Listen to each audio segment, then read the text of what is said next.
제자들이 떡 가져오기를 잊었음에 배에 떡 한 개밖에 그들에게 없더라. 예수께서 경고하여 이르시되 삼가 바리새인들의 누룩과 헤롯의 누룩을 주의하라. 이는 우리에게 떡이 없음이로다.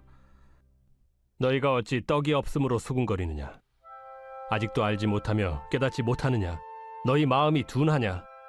너희가 눈이 있어도 보지 못하며 귀가 있어도 듣지 못하느냐? 또 기억하지 못하느냐? 내가 떡 5개를 5,000명에게 떼어줄 때 조각 몇 바구니를 거두었더냐? 12이니이다. 또 7개를 4,000명에게 떼어줄 때 조각 몇 광주리를 거두었더냐? 7이니이다. 아직도 깨닫지 못하느냐? 벳세다의 이름에 사람들이 맹인 한 사람을 데리고 예수께 나와 손대시기를 구하거늘 예수께서 맹인의 손을 붙잡으시고 마을 밖으로 데리고 나가사 눈에 침을 뱉으시며 그에게 안수하시고 무엇이 보이느냐? 사람들이 보이나이다. 나무 같은 것들이 걸어가는 것을 보나이다. 이에 그 눈에 다시 안수하심에 그가 주목하여 보더니 나아서 모든 것을 밝히 보는지라.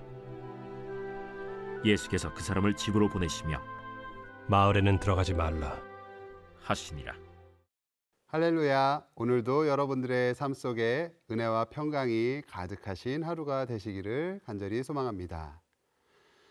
오늘 본문인 마가복음 8장에서는 7개의 떡과 또 작은 물고기 2마리로 4,000명을 먹이셨던 기적 칠병이어 사건이 있었습니다. 그 이후에 오늘의 내용들이 나오는데요.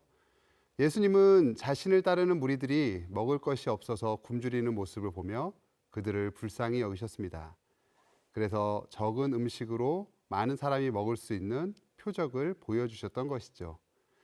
그런데 이 기적의 자리에 있었던지 혹은 소문으로 들었던지 바리새인들은 이런 예수를 못마땅하게 여겼습니다.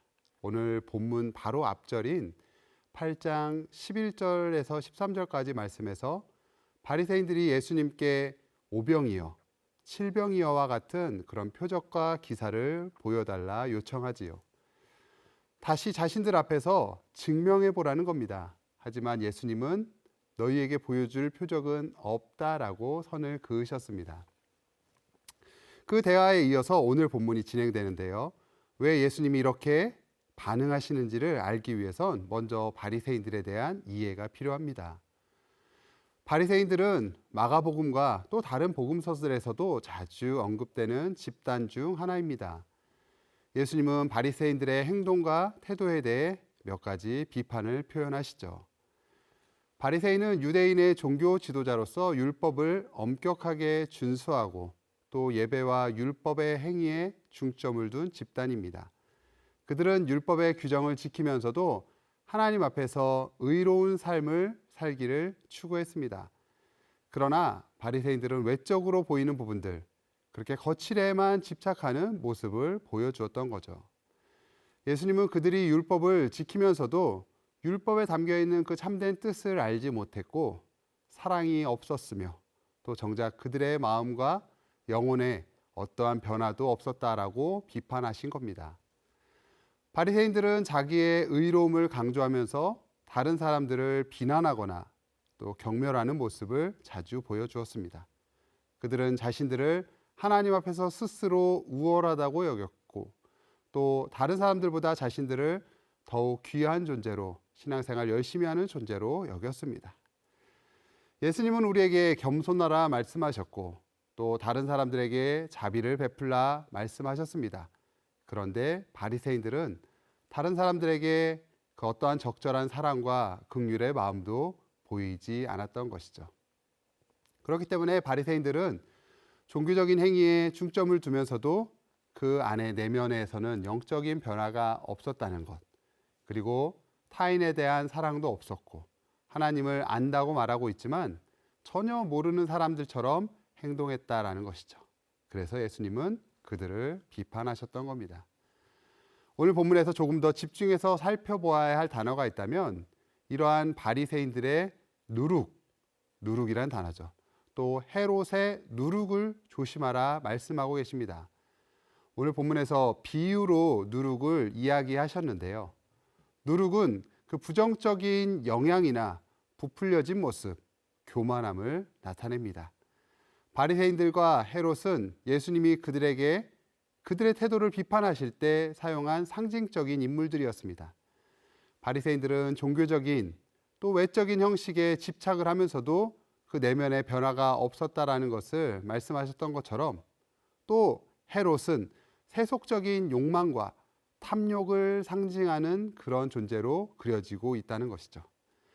이 비유를 통해서 예수님은 참된 하나님의 사람들은 종교적인 어떤 그런 외적으로 보이는 형식만 따를 것이 아니라 내면에서 참된 변화가 일어났는가, 그리고 주님의 가르침을 잘 따라서 새롭게 삶을 살아가고 있는가, 그것에 중요한 마음을 두어야 한다는 것이죠. 우리의 신앙도 이런 모습이 있는 것은 아닌지 생각해 보게 됩니다. 바리새인들의 누룩과 같이 겉모습만 그럴싸한 신앙인의 모습은 아닌지 살펴보게 됩니다. 또 헤롯의 누룩처럼 세속적인 욕망과 악한 것들에 붙잡혀 있는 것은 아닌지 우리 자신을 잘 살펴 돌아보아야 하는 것이죠. 이어서 진행되는 22절에서 26절까지의 말씀에서는 눈이 보이지 않는 사람을 고치는 장면이 나옵니다. 7장 마지막 장에서는 귀가 먹고 말을 더듬는 사람을 고치시는 장면이 나왔죠.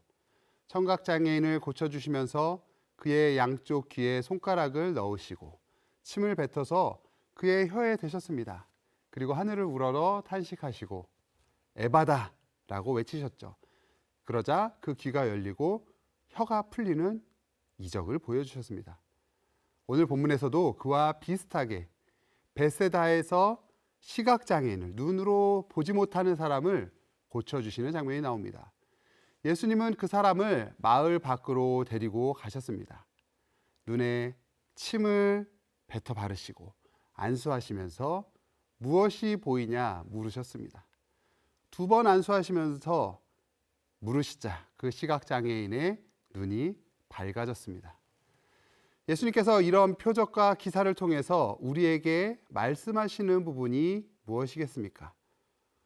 보고, 듣고, 말하는 것은 우리에게 매우 중요한 부분입니다. 이러한 어떤 육체적인 문제가 있는 것을 넘어서 우리에게 말씀하시려는 거죠. 주님이 제자들에게 진정 원하셨던 것은 주님을 온전히 알아볼 수 있는 눈을 갖기 원하셨고, 주님의 가르치심을 귀담아 들을 수 있는, 그 말씀을 알아들을 수 있는 귀를 갖기 원하셨습니다. 그리고 주님을 향해 믿음의 고백을 할 수 있는 올바른 입을 원하셨던 것이죠. 주님은 이러한 표적을 통해서 바로 예수님이 누구신지를, 이러한 표적을 행하는 자가 누구인지를 제대로 알기 원하셨다는 것입니다. 장애인들을 고치시고 단순히 육체적인 연약함을 고치시는 걸로 끝난 게 아니라 참 진리 되신 주님을 보고 듣고 만날 수 있도록 인도하셨습니다. 이 모습을 옆에서 지켜보던 제자들에게 진정 필요했던 것은 바로 예수가 그리스도시다, 이것을 알게 하시고 그들로 고백하게 하려 하셨다는 것이죠. 그것을 가르쳐서 보여주셔 하셨던 것입니다. 제자들은 여전히 주님 곁에서 함께 따라다니고 보고 있었음에도 주님의 가르침과 사역에 대해 진정 이해와 깨달음이 부족했습니다. 예수님의 사랑과 예수님의 관심이 어디에 있는지, 중요한 것이 무엇인지 알지 못했습니다.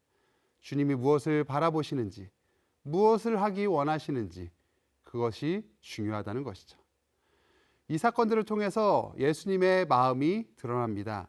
예수님은 신체적인 문제를 해결하시는 것뿐만 아니라 우리의 영적인 문제들, 우리의 마음의 문제들을 해결하시고 주님을 더욱 알기 원하고 계신다는 겁니다. 주님을 더욱 알기 원합니다. 겉으로 보이는 어떤 신앙적인 표적 때문에 주님을 안다고, 주님을 믿는다고 그렇게 고백하는 것이 아니라 우리의 내면이 변화되고 우리의 내면이 참된 회복을 통해서 주님을 알기 원하신다는 거죠. 그러한 믿음으로 주님 앞에 나아가서 주님의 뜻대로 살아가는 우리가 되기를 우리 주님은 간절히 원하고 계십니다. 오늘 하루의 삶을 통하여 우리가 주님을 더 알기 원하고 주님을 우리의 삶으로 드러낼 수 있는 복된 하루가 될 수 있기를 간절히 소망합니다. 기도하겠습니다.